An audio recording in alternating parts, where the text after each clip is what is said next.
seed, and he might have done that. Yeah. And so you get here, and this rookie season goes well, and you see flashes. The next season, you're like, uh-oh. Yeah, but then he goes down with blood clots. So now you're into year 3, and it's the first full season of a somewhat, not even real, but a somewhat experienced Wemby with health and nutrition on his side. Right.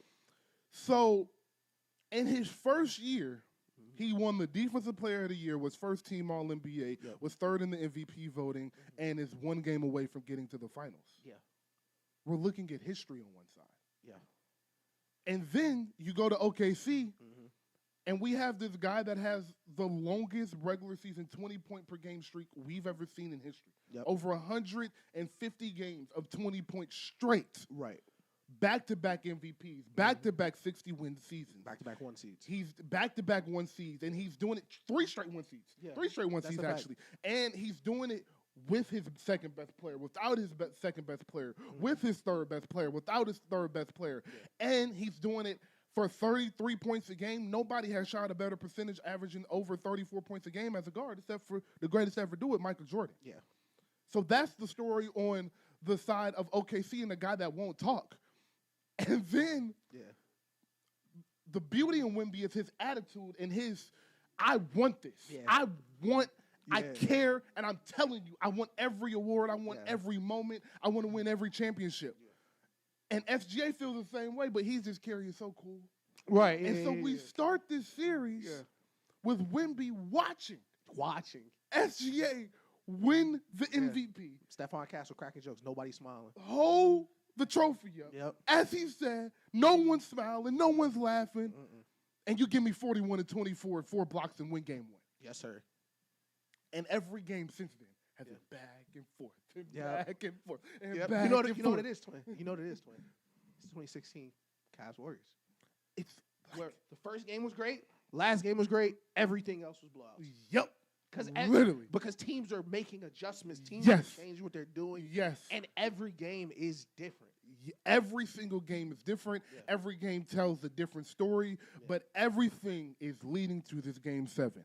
And I've been eating myself alive as something I did on our last episode, 164 on Zoom, when I said the Spurs would win the series in 6. I don't know why I said that. Like, I knew this series was going 7. I never had a doubt. When we spoke about it before it happened, I said it was going 7. Right. When they were in round 1, I said OKC and Spurs is going 7. Yeah. And for some reason, I changed my mind in the last minute. But I knew this series was going 7. You was like, it's going 7. Yes, like, literally.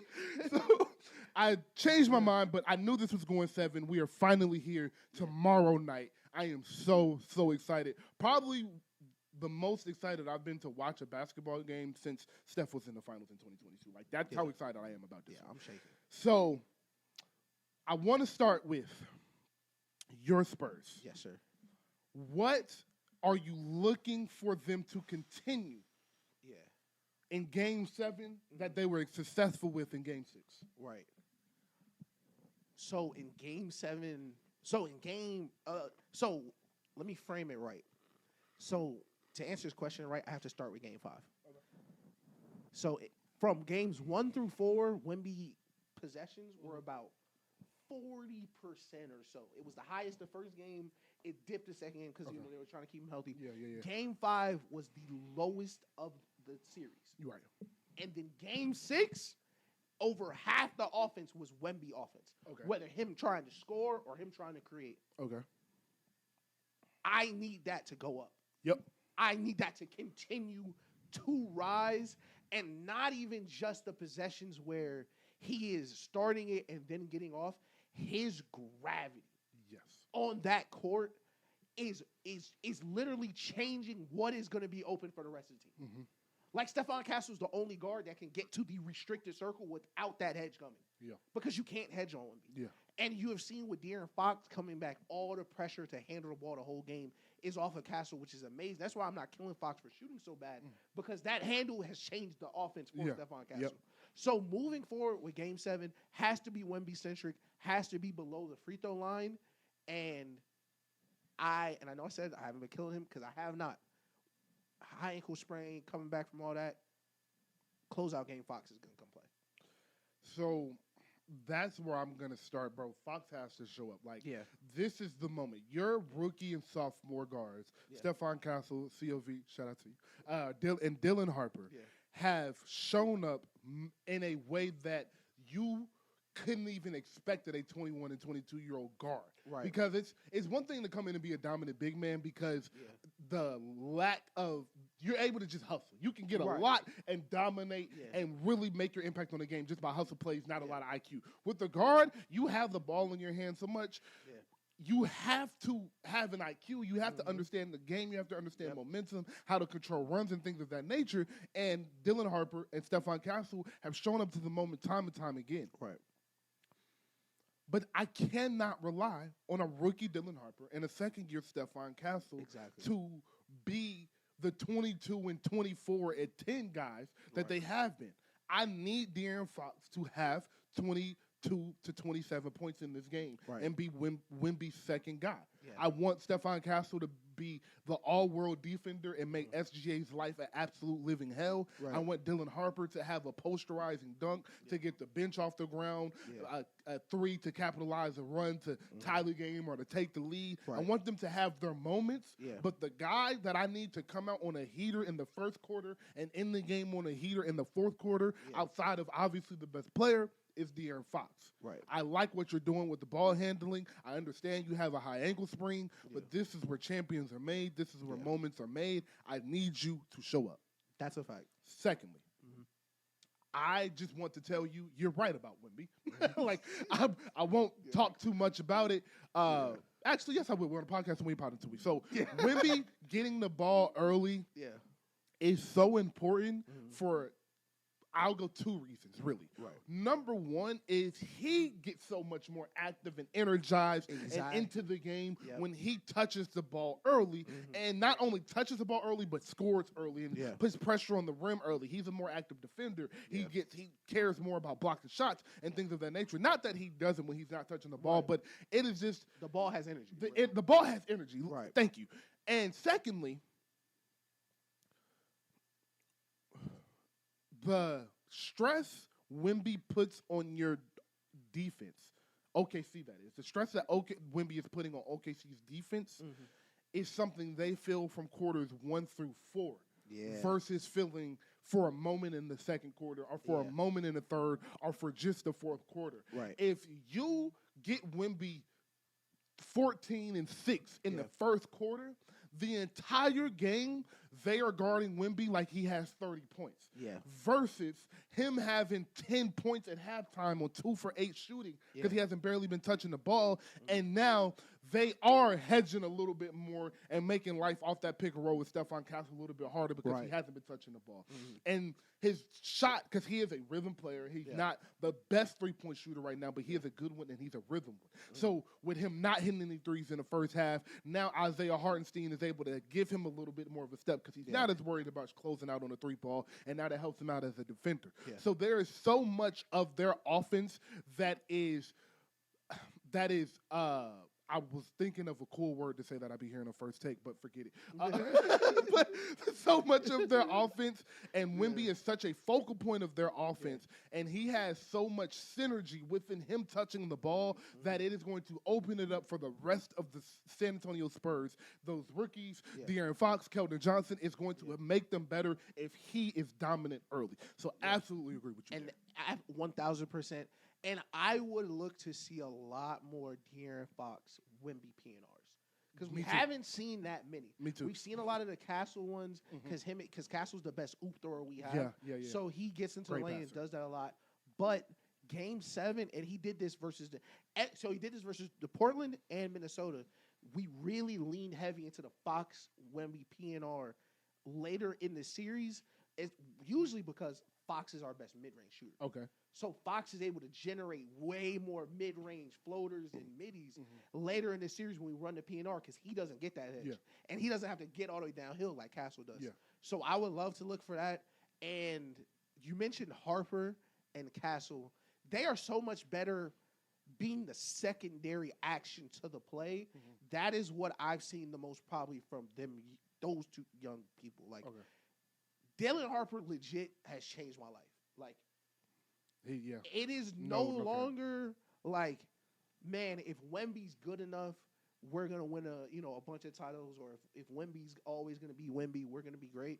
Dylan Harper's gonna be a superstar. Superstar. Dylan Harper is gonna be a superstar. No doubt about it, bro. No doubt about it. He is from, and I saw the tweet. I don't forget who said it, but like the way the Spurs draft and recruit players mentally, his mindset, and that you can just tell how well he's coached. Of course, coming from the son of someone who played with Shaq, Kobe, and Michael Jordan, like who has been in, I'm sure, a billion big games, who practiced with Michael Jordan, who practiced with Kobe. Like Dylan Harper's calmness, like he looks like Cade. He looks like SGA. He does, bro. Like he does.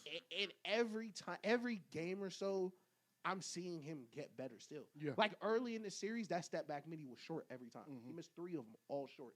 Game 6, they were all perfect, good. Like him being able to create off the secondary action is so important because there's no help coming. Yeah, exactly. And you saw that the most in Game 6, where instead of we're just running one thing for Wemby, we're going to run that shit for Wemby. We're going to do something over here like the Warriors do to spread the court out. And that is what I want to see the most. But it's kind of a double-edged sword. But I just – and Carter Bryant's getting a lot of – first of all, I love Carter Bryant. I've loved Carter Bryant since the moment we drafted him. Listen, Carter, I don't care what them niggas are talking about. Nigga, tell that nigga box out. Nigga, fuck is he talking about? It's the Western Conference Finals.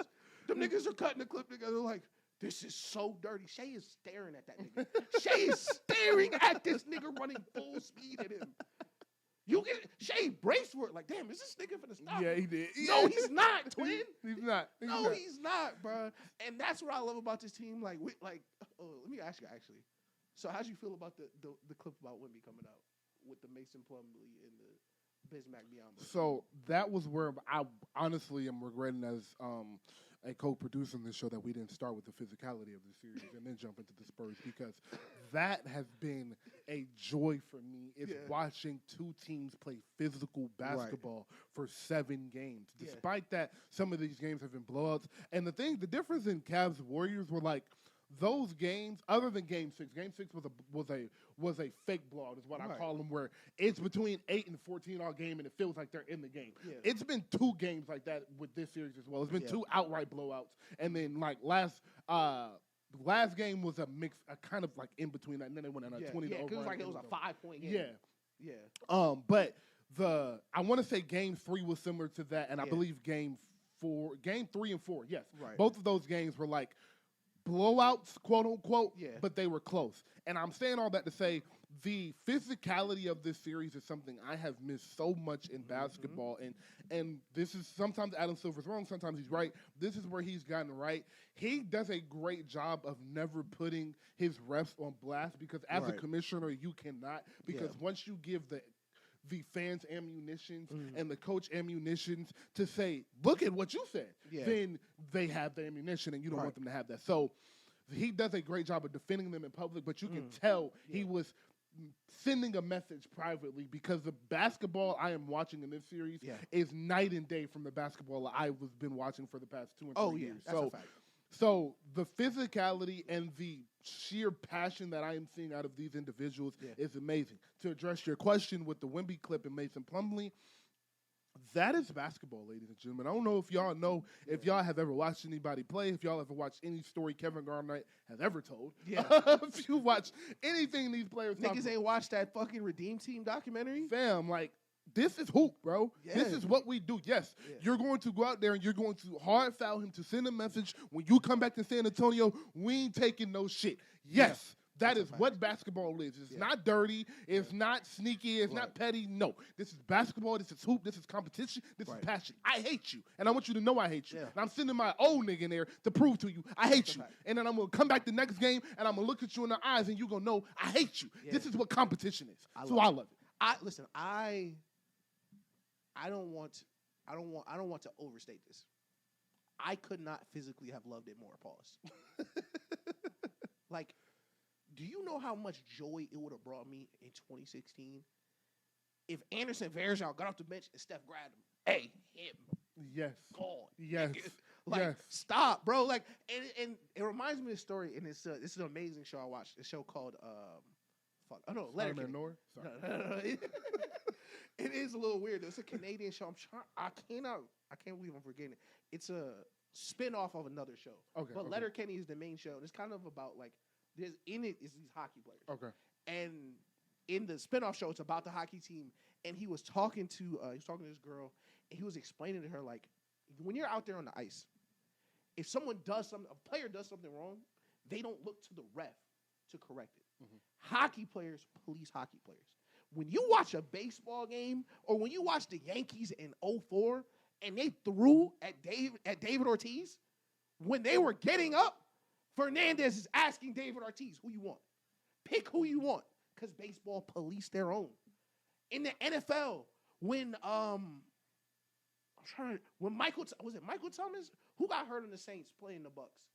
I think it was Michael Thomas, right? Michael Thomas, yeah. When Michael Thomas got hurt, and next year they ended Chris Godwin's season, that's NFL players handling on the court.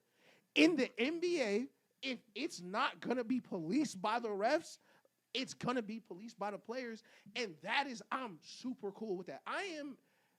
We'll talk about the flopping for sure, because I am kind of in a middle place where it's like, I love that he did that to Jared McCain, because Jared McCain was literally flopping in that play. I love that Carter Bryant ran through SGA face, because last game, Devin Vassell tried to box him out, and he fell, and it was a foul. If you want to be on the ground, we will help you. If you want to be the flopping team, we will help you. But we are going to listen, if they call 40 fouls game 7, you won't feel 38 of them shits. Yeah. The games are too important for us to be wasting them fouls on the touch fouls. And that's how I feel like if Shea's going to kick out his legs, bro, push that nigga no and ones. Yeah. These games are way too important for that. And I love that Wemby, especially because this is his first playoff run. Mm-hmm. He's had the Steph Curry, Jordan, Braun, best player in the world. We're not going to Shaq. We're not going to call every single touch foul. He got the elbow off on Naj Reid, and you can see he's trying to figure out how to adjust to having Wemby rules, kind of. Yeah, and that's fair, because you are, like, he is an alien. Like, some of the stuff that happens is legit just, he's so much bigger than all these You can't call everything. Yeah. And I love that instead of his response just to be like, and no disrespect to Steph, because Steph, as we have said, is like the nicest guy in the world. Steph is the nicest nigga in the world, bro. Yeah, Steph love his wife. Steph love his kids. Steph been with one woman. Like, Steph could have left Under Armour and made $1 billion at Nike. He didn't want to do it. Like, Steph is legit. He could have transferred from Davidson. Like, he could have did any of that. Wemby's not going for that shit, my nigga. Like, nah. Wemby's not going for that shit, bro. Nah. And I love seeing him look at him like, hey, going, nigga. So, and that brings me to OKC, and I would never ask you to give me keys or how is OKC going to win the game or anything like that for your team, because if the Ravens end up in the Super Bowl this year, don't you dare look at me and ask how the Lions can win the game. Right. Fuck you, nigga. I have an answer prepared. Okay, bet.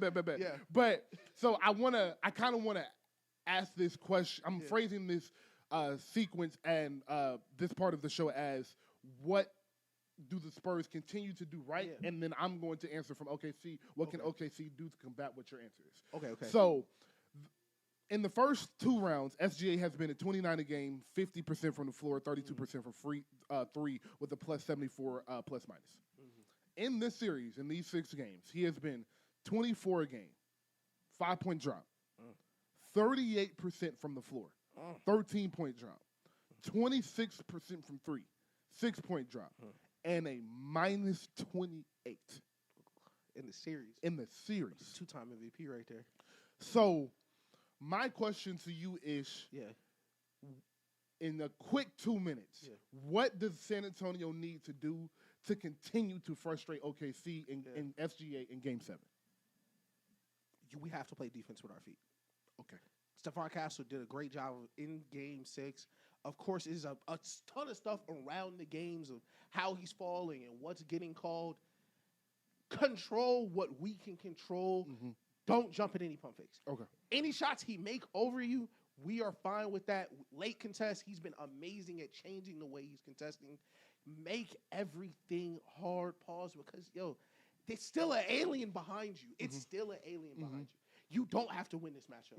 You just push him to help. What I've seen the most in SGA's game, the changing is the areas he gets to, you just can't get to. And I know you've noticed this because you're a scorer. He's had 3 elite bread and butter scoring moves in this series, and all of them are going baseline and stepping back because the help can't get there. And of course, he's one of the best ever, so he's gonna make that over a 7-4-5 guy. But you just can't get there every possession. Exactly. So playing with walls, playing with space, playing with your feet, and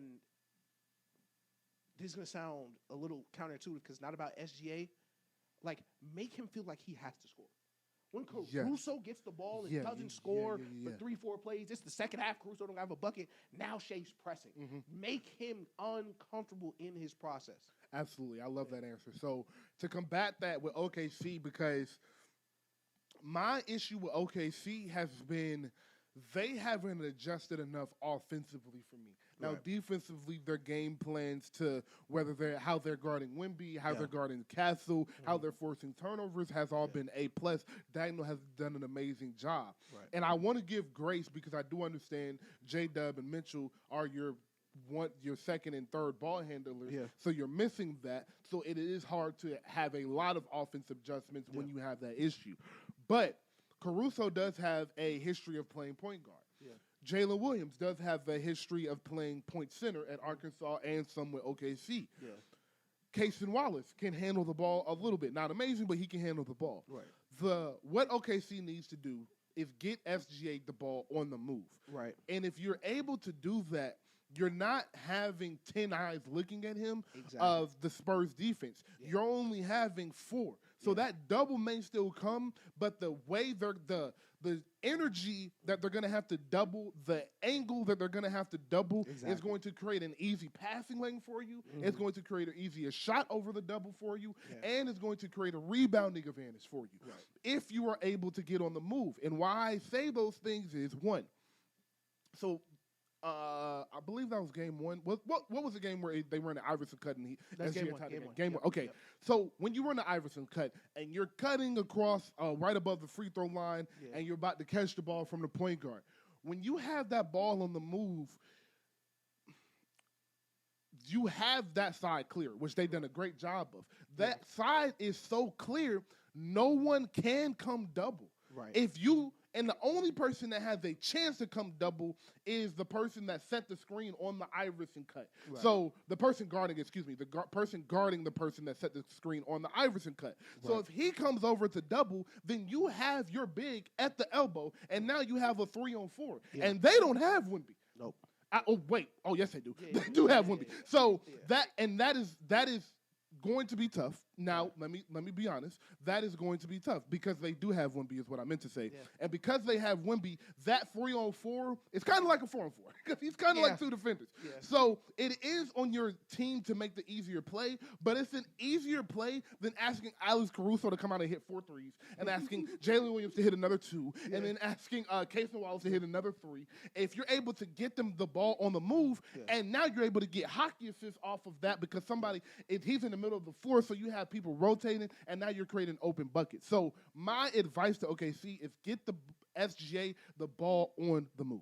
I agree with you. And mine won't be advice because, fuck them niggas. But if I were to step back as far as I could and be objective, and this is kind of the elephant in the room, but of course people are talking about it. Chet, we're out of time. Chet, cuz we're out of time. It's game 7, cuz. The first 6 games, we can say don't matter going into game 7 because they don't. If you show up in game 7, we can rewrite history, kid. We can rewrite history. Up until this point, they have snatched Chet chain and stuffed him into a locker. Fair. Like, Chet PR is at an all-time low. Like that is why this game is so crazy in game 7s. Adam Silver has to wait. He has to force game 7s at this point because it's like the NBA Super Bowl. It's because the NBA is all about narrative, and game 7s are like an update for the software because everybody's gonna get a new narrative. Everybody gonna get a new narrative after Saturday. If the Spurs win, Wemby is alien. Everyone should be terrified. Let's pray the Knicks have a chance. And if the Spurs win, that's the Spurs side of it. the other side of it is like, damn, Chet, are you like not a superstar? Like, are you not an all-time player? Like, are you not all NBA third team? Chet Holmgren? Like, we thought they were called, it was, well, Wemby 7'6" and Chet is 7'3", and they've been rivals since 18.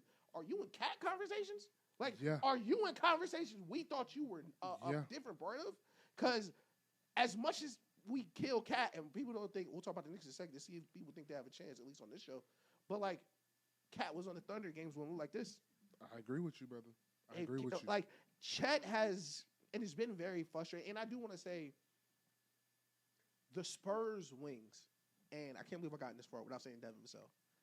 Devin Vassell has saved my life. Devin Vassell has saved my life. Like, the level of play from Devin Vassell as a role player. He has been amazing. Bro, he's getting like 2 blocks a game. Yes. Bro, he's at the rim, bro. He blocked Gobert. He blocked Randall. He blocked. He is amazing. But, fam, you're 7'3". You're 7'3", cuz like when Shea goes to the bench and Wemby is on the bench, bro. You should be dominating. Why are you in the corner watching Alex Caruso? Like, I understand how you can watch like the Spurs run all this he's super tall shit, and that just doesn't work with you. And that's why it's so frustrating, because it feels like SGA. It feels like SGA out there alone.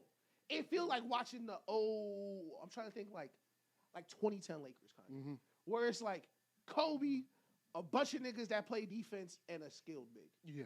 And he not playing like Powell. No, no.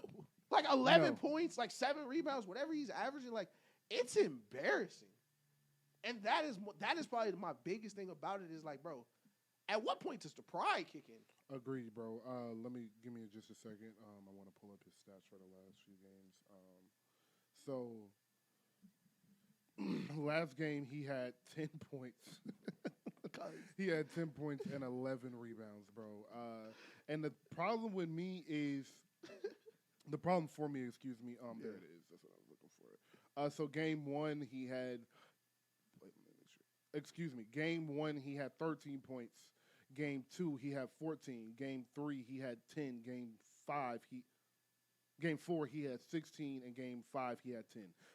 And then last game he had whatever I just said. So it's been atrocious. Like, it's been so bad, and that's why he wasn't a part of my keys to victory, because I think he has said who he is. Yeah. He has shown who he is in this series. It's just not in him. Mm-hmm. He doesn't have the dog in him. He don't have the attitude in him. He cool just being cool. Yeah. And that's okay for you, but Jalen Williams is that guy that would have stepped up for them. Yeah, and did game 1. And did game 1, exactly. So I think that's who they're really missing. I believe I would have more confidence in them if they had Jalen Williams and didn't have Chet. Like, that's how important I think he is as a secondary ball handler and as a secondary scorer. So I'm just not high on Chet, and I just don't think that what we have seen in this series, I believe, is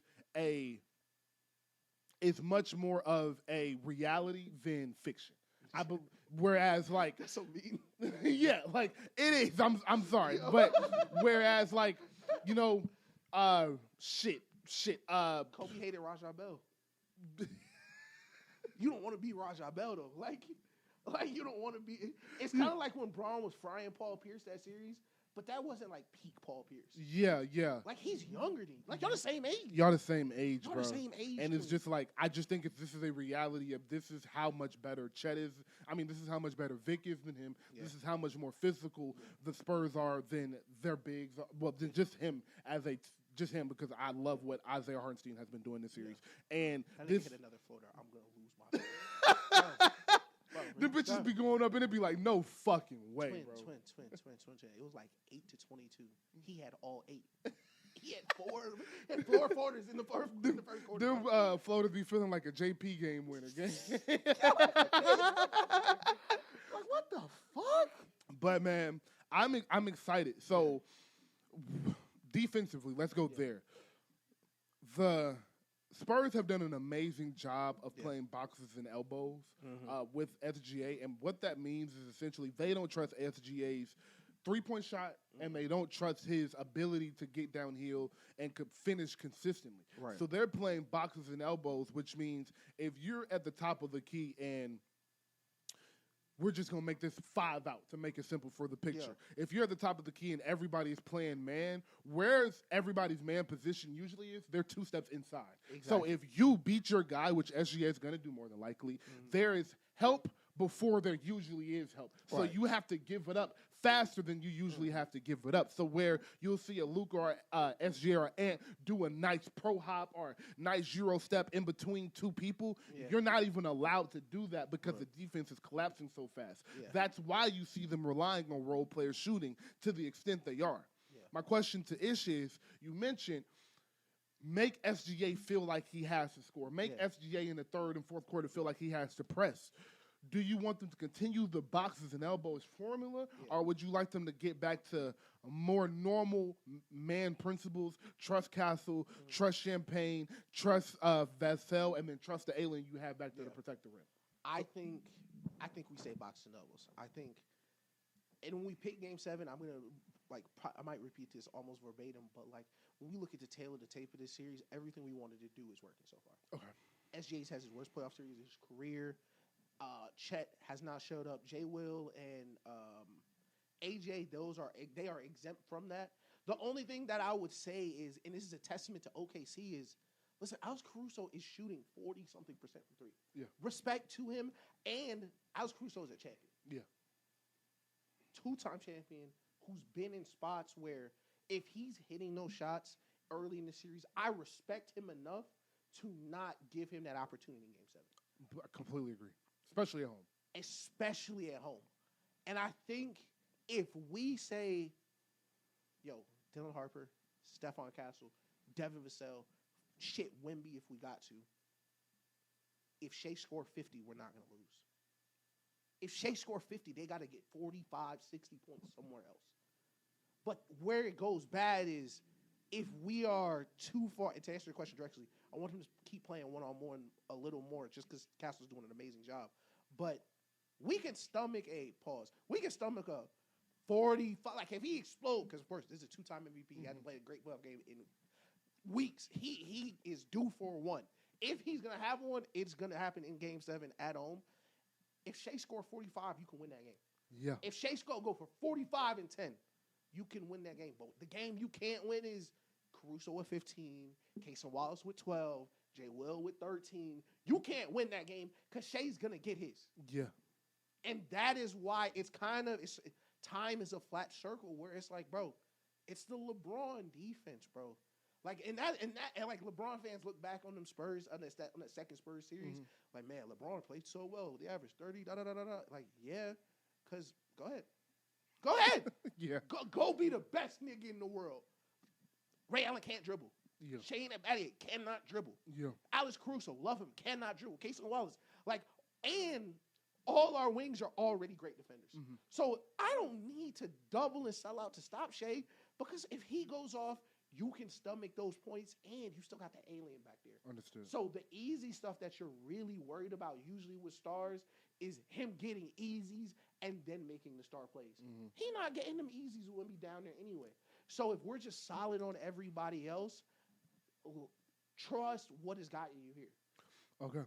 I like that answer. Yeah. So as we kind of get to the end of this convo, my question to you about OKC, my final question to you is, has this changed how you feel about SGA?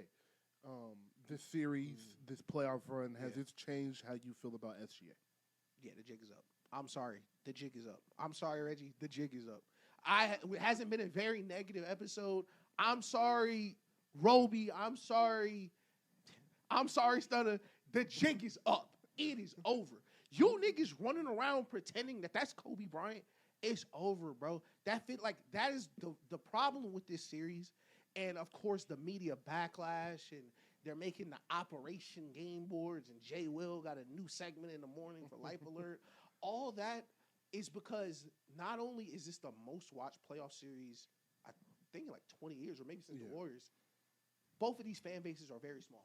Mm-hmm. If 10 million people are watching, conservatively, let's say 4 million are Spurs and Thunder fans. That's 6 million people watching who don't watch SGA, who don't watch the Oklahoma City Thunder. And they're watching for the first time. It's like, why does it look like this? Because the people you're comparing him to, just not even before we even get to Kobe and Mike, when we watched Steph in the Western Conference Finals, it did not look like this. LeBron, Jokic, Giannis, D-Wade. Anybody that the conversations that you put him in, it does not look like this, and it looks away when it's not just complaining. The Harden stuff was like, yeah, he grifting, but in the end, he get what he deserved because you don't get them calls anyway, right? And he got it, and his career in the playoffs, it's like, damn, James Harden has a terrible playoff resume. SGA is on the brink of going to back-to-back finals, has been in 2 Game 7s, about to be a third, and you couldn't tell me a SGA playoff moment. Other than 45 against the Suns or something. Yeah. But cool. There's not been a, oh, shit. Like, Wemby has more playoff moments than Shane already. And it would be different if, like, he went from 31 at 55%. For you to crater to where you are now, and it's not just he's been shooting bad the last month. Once you go deeper, and let's shout out Nick Wright, who I fucking hate, but over 8 free throws a game. And 8 is 1 shooting foul a quarter. That is not flopping, falling, a bunch of that's aside from the conversation of the antics. If he gets more than 8 free throws, he shoots 50%, averages way more points. If he does not hit 8 free throws a game, 32 points a game on 49% shooting. And that's with the 8. Yes. And if he doesn't get it, it's like 21 a game on 41% shooting. 21 a game on 41% shooting. And that is people's biggest frustration. That's my biggest frustration is we can't pretend it's not happening anymore. It is obviously a giant indicator of whether or not the Oklahoma City Thunder can beat the Spurs. Because without that floor, they cannot score. And that's been my most frustrating thing about SGA when having these conversations about him is SGA an all-time talent? Absolutely. Is he an all-time scorer? Absolutely. Is he the best mid-range shooter in the league right now? Probably. As a handle, as a big guard, probably one of the best big guard handles we have ever seen. But I know that's not Kobe. I know that's not Kobe. I watched Kobe play. So when for 2.5 years, niggas have been telling me that's Steph Curry, that's Kobe, that's Michael. This is the jig is up. He cannot play through the physicality that his team pushes out on other people, and that is people's biggest frustration is. If Oklahoma City is going to defend the way they are, SJ needs to change his game or start scoring more. You cannot be at 2001 Allen Iverson efficiency. It is a terrible, terrible look for SGA. So I wouldn't say it's changed my look on SGA because I never thought SGA was who people were telling me he was. That's fair. Like you said, I watch Kobe Bryant. Yeah. I promise when I see Kobe Bryant, I will know it. Like when you see LeBron James, if you ever do again, you're gonna know. Bro, that's what niggas be like, Paolo Banchero. Nick, did you see LeBron? Did you see fucking LeBron? That's not fucking. Stop it, please, please. Like Wemby is a perfect example like that right now. Everybody that watches basketball consistently is like, we are seeing some shit we have never seen in our lives before. Right. And when Wemby goes down as a top 4 player of all time, nobody's going to be surprised because at 22, we're watching the playoff line like, what the hell is this? Yeah. With SGA, bro, what I have known about him, but what this series has shown me specifically is he does not have the tier of athleticism you need to be in that type of superstardom. Yeah. And obviously, you're going to bring up Steph and be like, well, neither does he. He can't shoot like Steph. Yeah. And that is the difference. He's not a great three-point shooter, and he's not extremely explosive. Right. He's a 6'5", 6'6", below the rim finisher. From 2000 to 2008, Kobe was punching on you. Yeah. Kobe was On punching Dwight him. Howard, on Ben Wallace. And he was every now and then, old man Kobe, 30-plus Kobe was still punching on you. Like, you remember the dunk in the 2011 season and the 2013 season on Gerald Wallace. And like that, he was still getting up there. You remember the alley-oop he caught in Game 6, I want to say, against the Celtics. Like, like, he was still getting up Dan there. Fisher is the worst lob thrower in NBA history. Ever in the history of the NBA. Like, good thing he didn't play with Blake Griffin. Blake Griffin might have died playing with him. That nigga would have been perfect for this.